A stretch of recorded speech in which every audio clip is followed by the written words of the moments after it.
Bismillahirrahmanirrahim. Assalamualaikum warahmatullahi wabarakatuh. Saya Rina Miftahna akan mempresentasikan tugas tambahan pengganti kekurangan auto PKL dengan pembuatan produk siomay ayam. Ada 9 pembahasan yang akan dibahas pada presentasi kali ini. Yang pertama ada deskripsi produk.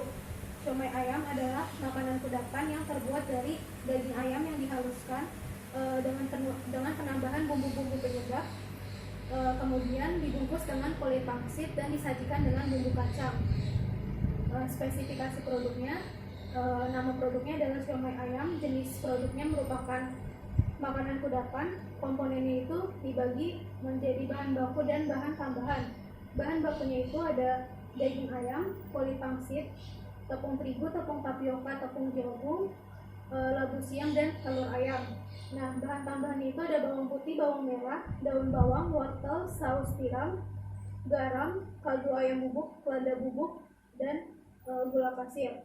Nah, prinsip pengolahannya itu adalah penghalusan, pengecilan ukuran, pencampuran, dan pemanasan dengan pengukusan.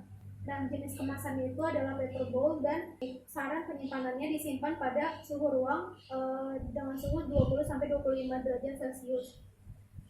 Nah, ini bahan yang digunakan yang tadi sudah disebutkan. Nah, proses pengolahannya, daging ayam filet dilakukan pencucian terlebih dahulu. Setelah dicuci, daging ayam dipotong menjadi kecil-kecil, kemudian dihaluskan. Nah, setelah daging ayamnya halus, dilakukan pencampuran. Nah, daging ayam halus itu dicampurkan dengan bumbu halus. Bumbu halusnya itu terdiri atas bawang merah dan bawang putih yang telah dihaluskan. Kemudian parutan labu siam dicampurkan pula dengan potongan daun bawang dan tepung terigu, tepung tapioka, tepung jagung, telur ayam, saus tiram, garam, kaldu ayam bubuk, lada bubuk, dan gula pasir. Nah, setelah dilakukan pencampuran, hasil campuran adonannya tadi itu dimasukkan ke dalam kulit pangsit. Nah, setelah itu ditaburkan parutan wortel, kemudian dilakukan pengukusan jadi siomay ayam dan dilakukan pengemasan. Nah, kerusakan bahan bakunya itu yang pertama ada kerusakan pada daging ayam filet. Nah, kerusakan fisik pada daging ayam yang dapat terjadi adanya memar pada permukaan daging ayam. Nah, kerusakan kimianya itu dapat tercemar formalin dan biologinya itu tercemar salmonella sp. Nah, kalau kerusakan pada kulit pangsit, kerusakan fisiknya itu adalah tekstur kulit pangsit yang pecah dan kering. Kemudian kerusakan kimianya itu dapat tercemar bahan pemutih, dan kerusakan biologi itu dapat tercemar kapang dan atau Bacillus cereus. Nah, kerusakan pada tepung terigu, tepung tapioka itu sama, kerusakan fisiknya itu dapat tercemar benda asing seperti kerikil atau dapat tercemar serangga seperti kutu. Kemudian kerusakan kimianya itu dapat tercemar bahan pemutih dan kerusakan mikrobiologi itu dapat tercemar bakteri Bacillus cereus. Sedangkan tepung jagung itu kerusakan fisiknya sama kayak kerusakan fisik tepung terigu dan tepung tapioka. Kemudian kerusakan kimianya juga sama, dan kerusakan mikrobiologi itu dapat tercemar bakteri E. coli dan atau tercemar kapang. Nah, labu siam ini kerusakan fisiknya yaitu lecet dan memar pada permukaannya. Kemudian kerusakan kimianya itu adalah adanya residu pestisida, sedangkan mikrobiologinya itu tercemar Phytophthora sp, yang mana Phytophthora sp ini merupakan kapang yang dapat merusak labu siam. Nah, kerusakan pada telur ayam, kerusakan fisiknya itu adalah putih telurnya itu dia encer dan bentuk kuning telurnya itu pipi. Nah, kerusakan kimianya adalah kenaikan pH dan kerusakan mikrobiologinya tercemar salmonella sp. Nah, analisis produknya ini mengacu pada SNI siomay ikan. Karena tidak ditemukan SNI siomay ayam, maka digunakan SNI siomay ikan. Nah, ini merupakan syarat mutu produk siomay ikan. Nah, kemudian analisis produk. Analisis produk ini ada 3 pengujian: uji fisik, uji kimia, dan uji mikrobiologi. Yang pertama ada uji fisik yang dilakukan, yaitu uji sensori mengacu pada SNI 2346 tahun 2015. Nah, prosedur pengujiannya itu pertama, sampelnya ini diambil sebanyak 28 gram, kemudian diletakkan di dalam wadah. Nah, setelah itu sampelnya diberikan kode, kemudian sampel yang telah diberikan kode tersebut disajikan di dalam bilik pengujian atau bilik pencicipan. Nah, setelah itu sampelnya akan dinilai oleh panelis, dan kemudian panelis akan mengisi lembar penilaian sensori sesuai dengan hasil pengamatannya. Nah, ini merupakan lembar penilaian sensori yang akan diisi panelis setelah pengamatan. Kemudian ada uji kimia. Uji kimianya ini mengacu kepada SNI pengujian kimia pada produk perikanan. Uji kimia yang diambil adalah kadar lemak total. Nah, pertama sampelnya itu dilumatkan dan dihomogenkan. Setelah itu labu lemak ditimbang, labu lemak yang kosong ditimbang.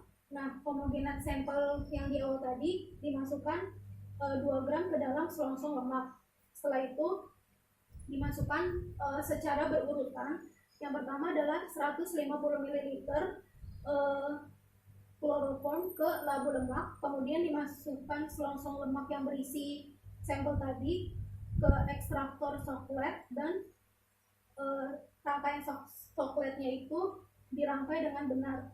Nah, setelah itu dilakukan proses ekstraksi selama 1-8 jam dengan suhu 60 derajat Celcius. Nah, campuran lemak dan kloroform tadi dievaporasi sampai kering. Nah, setelah itu labu berisi lemak dipanaskan dengan suhu 105 derajat Celcius, waktunya 2 jam. Nah, labu dan lemak yang telah dipanaskan tadi didinginkan di dalam desikator selama 30 menit.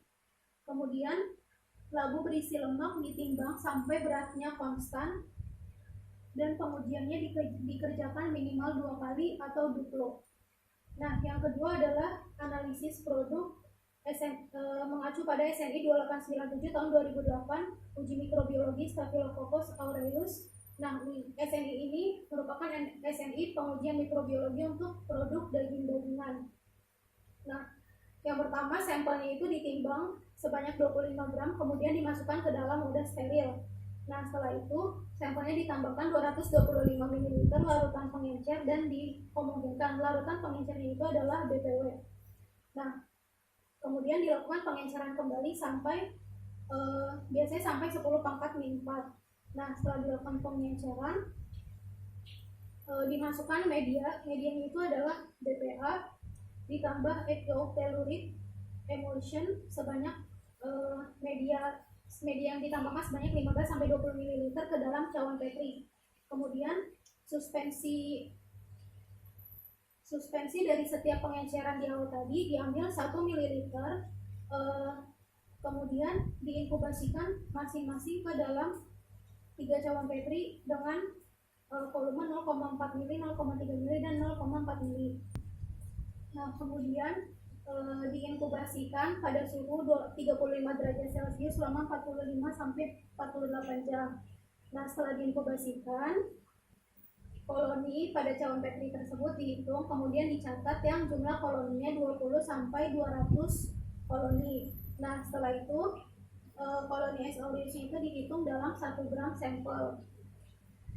Nah, strategi pemasarannya sama kayak yang produk pertama, yaitu pakai 4P, product, promotion, place, dan price. Nah, produk yang dijual ini merupakan siomay ayam yang bertekstur lembut dengan komponen daging ayam itu lebih banyak daripada komponen tepung terigunya, kemudian disajikan dengan bumbu kacang. Nah, promotion ini melalui sosial media seperti Instagram, Twitter, dan YouTube dengan pembuatan brosur dan endorsement. Nah, place-nya ini dijual pada marketplace yaitu Shopee. Seperti ini contohnya, dijual dengan harga 15.000 per porsi, yang mana satu porsi isinya 5 buah. Nah, ini sama pengujian organoleptiknya itu ada 2 sampel, 636 dan 637. 636 itu merupakan ulangan kedua dan 637 merupakan ulangan pertama. Nah, parameter uji organoleptiknya itu ada parameter rasa, aroma, tekstur, dan kenampakan.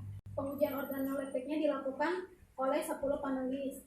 Nah, dari keempat parameter didapatkan six sampelnya itu melebihi dari alfa 0,05. Keempat-empatnya melebihi alfa 0,05. Yang berarti keempat parameter yang berarti tidak ada perbedaan di antara kedua sampel pada taraf signifikansi 5%. Nah, ini merupakan dokumentasi hasil produksi somai ayam. Nah, ini merupakan penyajiannya di dalam paperboard. Sekian presentasi dari saya. Jika ada kesalahan mohon dimaafkan. Terima kasih. Wassalamualaikum warahmatullahi wabarakatuh.